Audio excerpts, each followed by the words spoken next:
Hi there, welcome to the Psychic Files, my little place on YouTube where I disclose all the behind the scenes secrets, or at least some, of my daily practice as a psychic.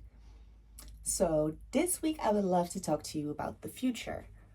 Actually, I would love to talk to you about the present, but if you fell on this video, you are either searching for answers about future predictions. Are they real? Are they fake? Is there a trick? Is there a secret? Or you are sat here by me because you're a client and you either asked me for a future prediction, which I do not do, or you think I made a future prediction because after my strategic advice, the situation unfolded exactly as I warned you or tried to get your attention to in terms of opportunities, maybe, not just warnings. And even though things panned out exactly the way we discussed, this is not because I made a future prediction and I gazed into a crystal ball and I saw what was going to happen. It's, in a way, more simple than this, and in other ways, it's more complex. So, in this video, I hope to explain to you why I don't do future predictions and why I don't believe in them personally. Why you might feel like I predicted your future and what actually happened instead. And third, how to start doing this for yourself.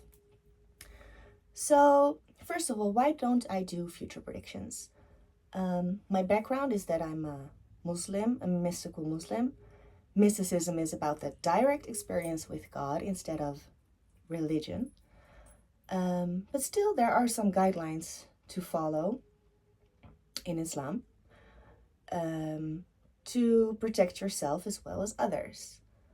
One of these things is, the way I understand it in the Quran, we are allowed to use the stars, the elements, our intuition, and our dreams to navigate, as it is quite literally put, to see where you are going and to see where you are, especially. But in terms of messing with the future, magic, changing circumstances, telling people you have more information about their future than they have, this is all very forbidden for the simple reason that it just doesn't work, according to the mystical perspective I follow. Now, putting that aside, that's just a little bit of personal information about me. Why don't I believe it's useful? I believe in free will, and I think looking at quantum physics, even though we don't really understand how it works, we do understand it's way more complicated than we can grasp.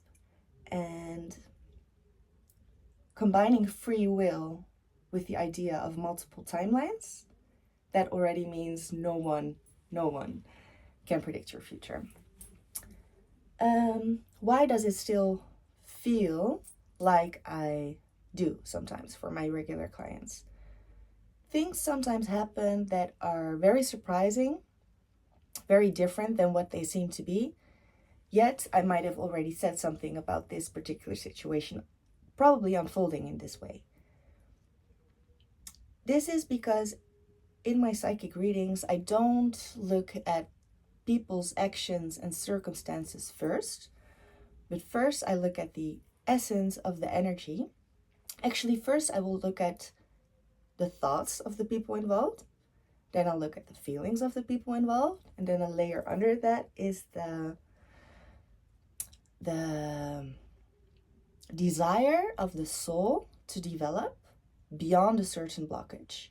This is where you see most concrete problems or growth in life manifest, is through a breakthrough of the soul, of learning, expanding to another level, or if that's not happening, going deeper and deeper and deeper and deeper into a negative loop, bringing the soul evolution problem or question to the surface so we can actually do something with it, which is so nice from the universe. So looking at what people think, looking at what people feel, looking at what the actual soul evolutionary mission is and how these things might clash or aggravate each other if people work together. This will always point out to me some clear differences between what is being said, what is being felt, what is being done, and where the pattern is actually pushing people towards either deeper into the loop or through the blockage that keeps on resurfacing into a new reality. Putting all these things together is sometimes almost like a math equation.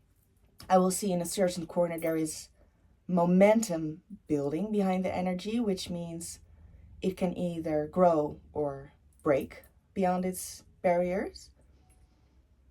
I can see patterns that have been repeated so often that the energy is actually getting drained and there's not much potential for it to grow any further.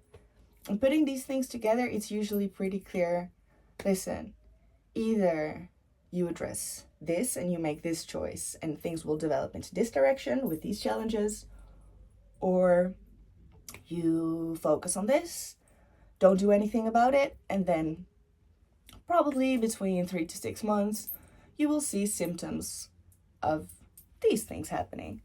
And because it's so precise and sometimes so different than what the actual reality looks like, it will sound like I am some kind of witch looking into my crystal ball, seeing everything.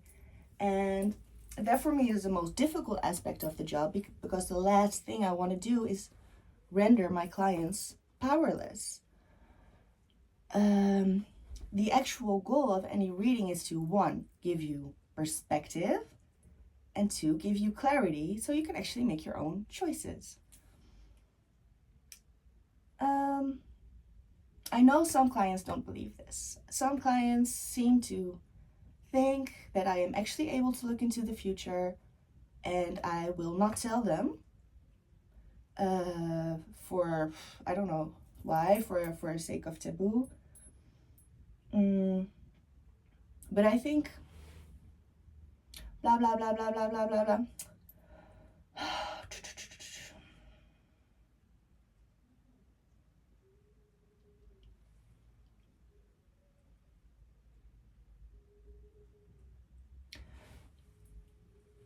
What I'm thinking about right now is that it could be pretty interesting to create a workshop or a masterclass in which I really train people to start predicting their own future and empowering themselves in terms of creating more options, more choices. This might be the actual way that I could prove that I am only looking at your present and past, and the future is yours. Let me know in the comments if you would like such a masterclass and what you would need most from it. And see you next week, maybe. Almost forgot. Like, share, subscribe, drop an emoji if you want to support me, and I will keep this up. Have a great week. Thanks for looking at the la la la.